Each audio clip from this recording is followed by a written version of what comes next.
Things you must do first, project origin, or sometimes it's known as 000. Let's flip over to Revit.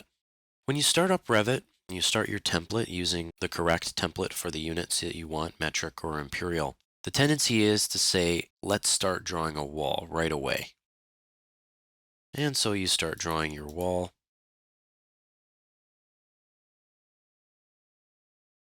Now, that's fine, but where is the 000? Where is the origin? Where's the start point? Where's the key point for this particular building that we're working on?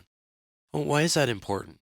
Well, sometimes when you're collaborating with other people who use Revit, they may be linking in their model, and when they link it in, they don't want it to end up over on the other side. Or if you're using AutoCAD, you try to export a plan, and you export the plan, but where's the 000 for that particular plan? That's always something that comes up. For those of you who use AutoCAD, that's always a main concern. Where is the 000?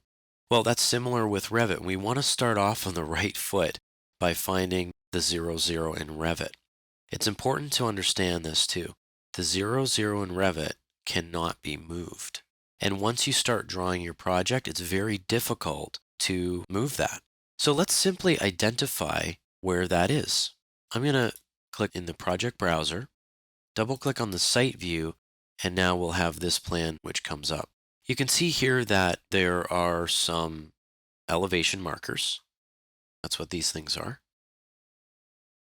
You have the walls I drew, but notice you also have a circle and a triangle together.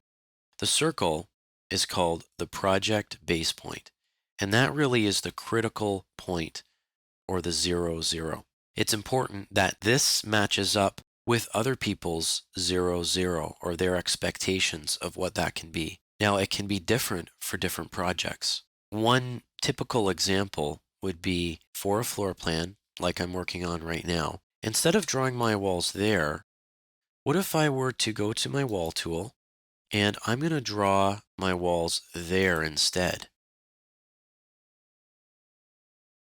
Now this is based on a common origin point. Later, we'll discuss how to identify that point in other views. If I go to level 1, you can't see it. You can just see where the walls are. If I go to an elevation view, you can't see it. If I go back to site, yes, you can see it. But we'll discuss on how to identify that. We'll also discuss a little bit about the drawing area, the size, the extents. But for now, the project base point, knowing how to find that when you first start, is a critical thing.